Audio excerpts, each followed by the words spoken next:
Assalamu alaikum. I am Dr. Farida Akhtar, Assistant Professor, Department of Biochemistry at the Women's Medical College. Today, I am going to discuss an important topic of our clinical biochemistry, that is dyslipidemia and lipid profile.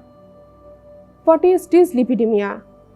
Dyslipidemia is characterized by an accumulation of number 1, partly metabolized triglyceride-rich particles and intermediate density lipoprotein remnants, mainly due to abnormal lipase function.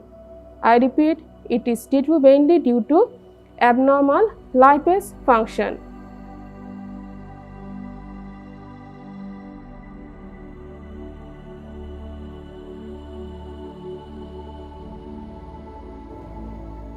We may also define this as a group of metabolic disorder characterized by abnormal plasma lipoprotein and lipid concentration. Here, abnormal means it may be high or it may be low.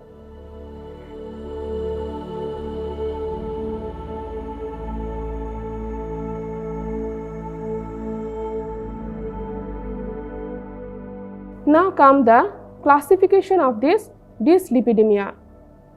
Dyslipidemia may be classified into 4 categories.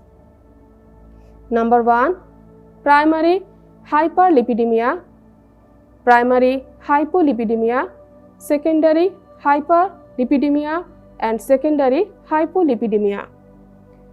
Now come the first one, that is primary hyperlipidemia, and it is mostly due to idiopathic, that is the causes are unknown, and it includes familial hyperchylomicronemia, familial hypertriglyceridemia, familial hypercholesterolemia and familial hypercombined lipoproteinemia.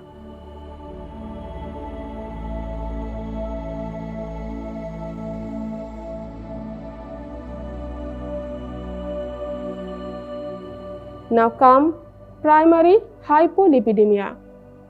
It is also idiopathic, that means unknown cause, and it includes primary hypo-alpha lipoproteinemia, A-beta lipoproteinemia and hypo-beta lipoproteinemia. Now come the secondary classification. Secondary hyperlipidemia.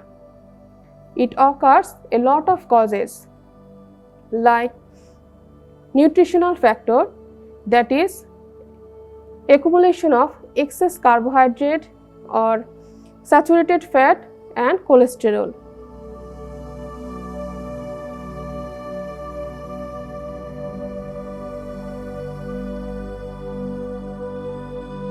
Then some hepatic disease like hepatitis, obstructive jaundice, obesity, alcohol abuse, then some renal disease like chronic renal failure, nephrotic syndrome, some endocrine disease like hypothyroidism, Cushing syndrome, some drugs like steroid, oral contraceptives are responsible for this secondary hyperlipidemia.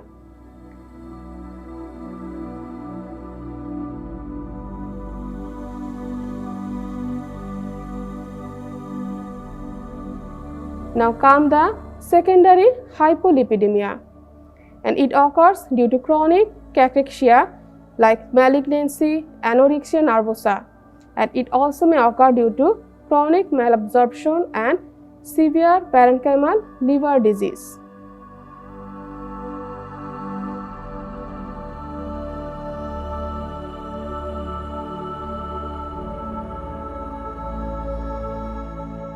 Now come the clinical importance of dyslipidemia. Why dyslipidemia is so important in our clinical practice? Because dyslipidemia contributes to number 1, atherosclerotic disorders like coronary artery disease, cerebrovascular disease, peripheral vascular disease, and this mostly occur due to hypercholesterolemia. And dyslipidemia also responsible for fatty liver disease and acute pancreatitis, and these two are responsible due to excess or hypertriglyceridemia.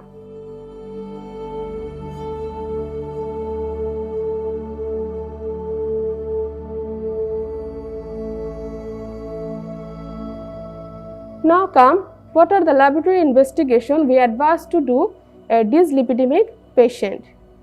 Number 1 and most important laboratory investigation is the lipid profile test. The patient may also advise to do test for diabetes mellitus, renal function test, liver function test, thyroid function test and adrenocortical function test because there is association with dyslipidemia.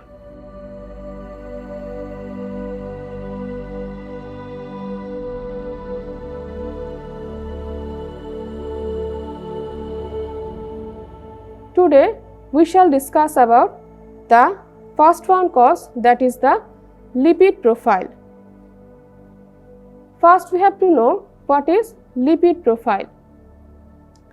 Lipid profile is a group of laboratory tests done to assess the lipid status of an individual and also to evaluate the risk of atherosclerosis and coronary artery disease.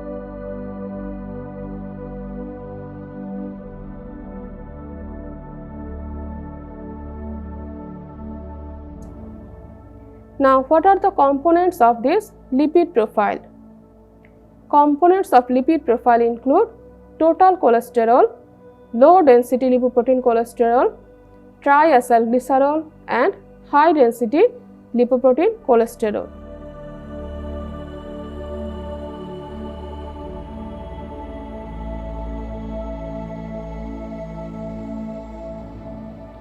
Now come, what is the objective of this lipid profile? Number 1 objective of lipid profile is to diagnosis of dyslipidemia. Then lipid profile also done to assess the prognosis for a known dyslipidemic patient. Also lipid profile is done for assessment of risk for atherosclerosis and coronary artery disease.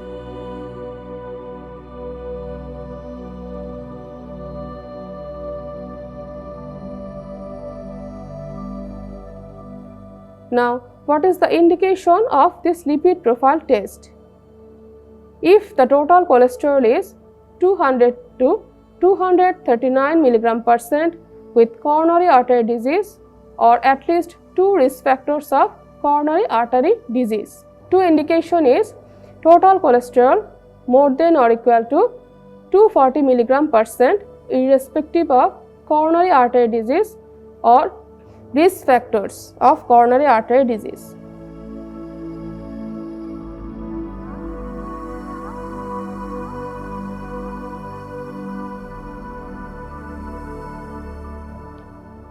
Now come the preparation of the patient for this lipid profile test. Number 1, patient is advised for 10 to 12 hour fasting. Preferably previous day overnight fasting is advised and the blood sample is collected the next morning before breakfast. Then patient should be usual diet in the previous 3 days and usual activities in the previous 3 days. Individual must be free from trauma, surgery, any acute infection and pregnancy.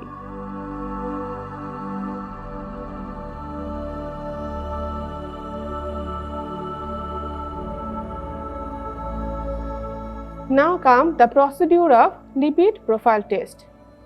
After overnight fasting, in the next morning, fasting blood sample is collected in a plain test tube and allowed to clot. Serum is separated and components of lipid profile are measured.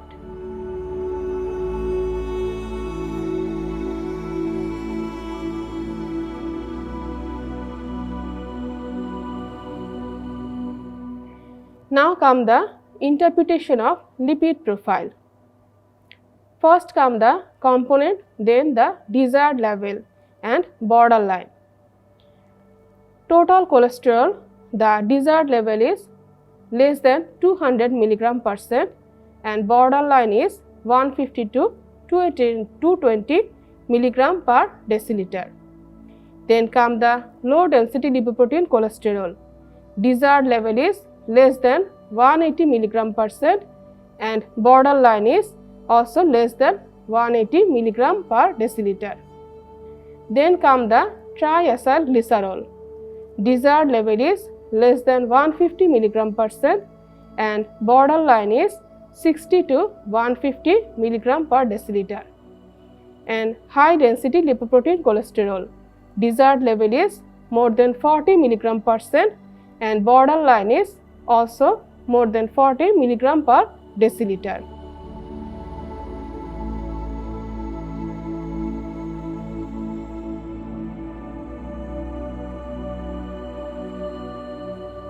So this is the lipid profile test with their interpretation. Thank you all.